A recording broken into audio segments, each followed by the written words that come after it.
President Donald Trump called for a new Space Force to be added to the U.S. military as an armed service separate from the Pentagon's 5 traditional uniformed branches.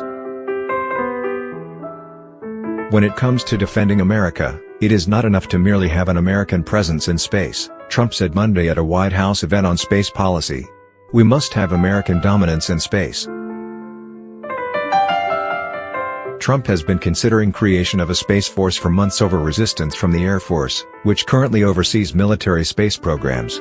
He announced his support for the idea at a White House meeting of the National Space Council as the administration presented a directive for setting a goal for a new moon landing within 10 years.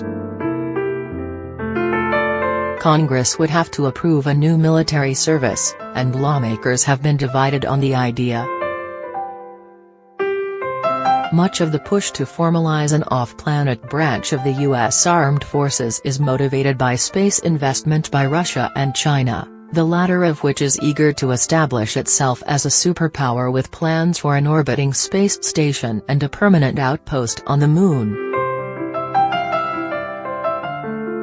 Russia under President Vladimir Putin has become increasingly aggressive, annexing Crimea, deploying more sophisticated nuclear weapons and waging conventional warfare in eastern Ukraine and Syria.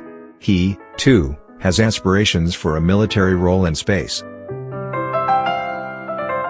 On peaceful space exploration, the administration announced a goal to send robotic explorers to the Moon as early as next year and do another human lunar landing within 10 years.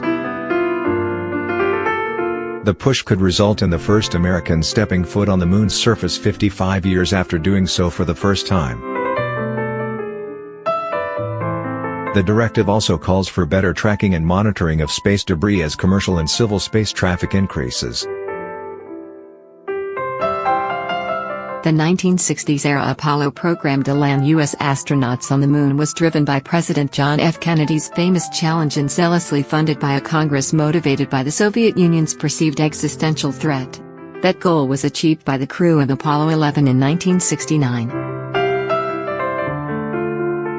NASA's current planning for Mars isn't driven by any such urgency.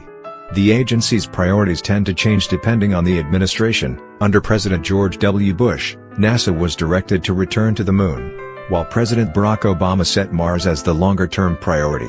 The Trump administration aims to do both, planning a lunar gateway orbiter and landings on the Moon's surface, with heavy assistance from commercial firms, and then using those outposts as a leaping-off point for Mars. Bush proposed in 2004 sending robotic probes to the lunar surface by 2008, with the human mission as early as 2015, with the goal of living and working there for increasingly extended periods of time.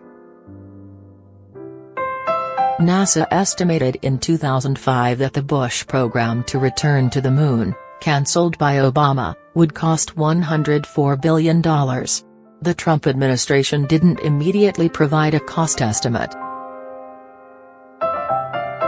The Trump administration's first crewed lunar gateway mission is planned for 2023 under NASA's current plans, with humans heading to Mars in the 2030s.